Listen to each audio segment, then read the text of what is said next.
As a point of order, Madam Chair, Rule 3, the President, his duties and powers. Section 3, letter E, to have general control over the session hall, the antechambers, corridors, offices of the Senate. Nandyan din yung power to dismiss any employee for cause, which dismissal in the case of permanent classified employees shall be in conformity with the civil service laws.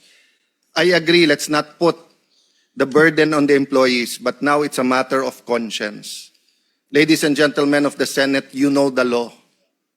You work for the Senate. You work for lawmakers. You work for the Republic of the Philippines. Alam nyo kung anong tama't mali.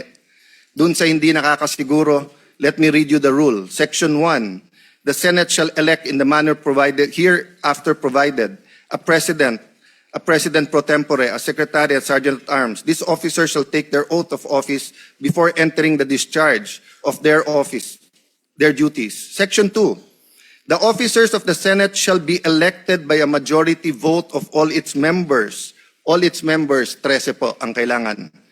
Should there be more than one candidate, etc. So, the legitimate Senate President pro tempore is Loren Legarda.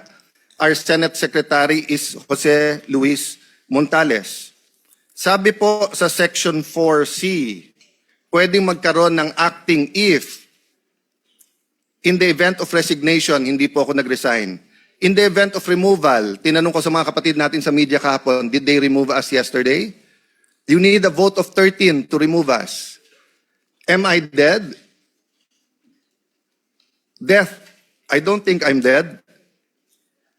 Absolute incapacity of the President. Siguro naman po, I'm in control of my faculties, physical and mental, emotional and spiritual. Ano po ang sabi ng Section 10? Ipalagay na po natin, yung sinabi ni Senator Pia ay mali.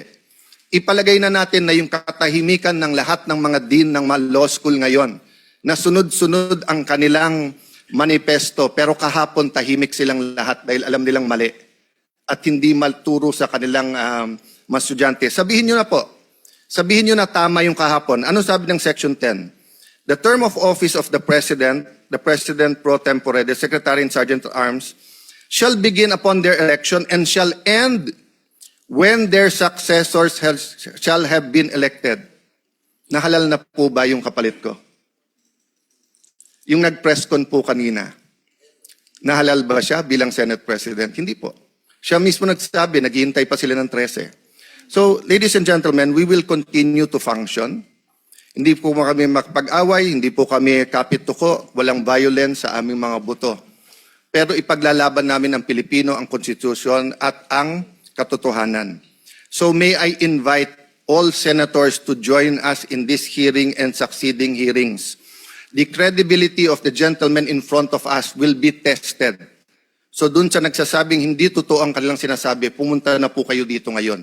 Hihintayin namin kayo para pagkatapos nila magsalita, ma-testing natin, masubukan natin, ma-cross-examine natin. Then the Filipino people will know who is telling the truth. Thank you very much, Madam Chair.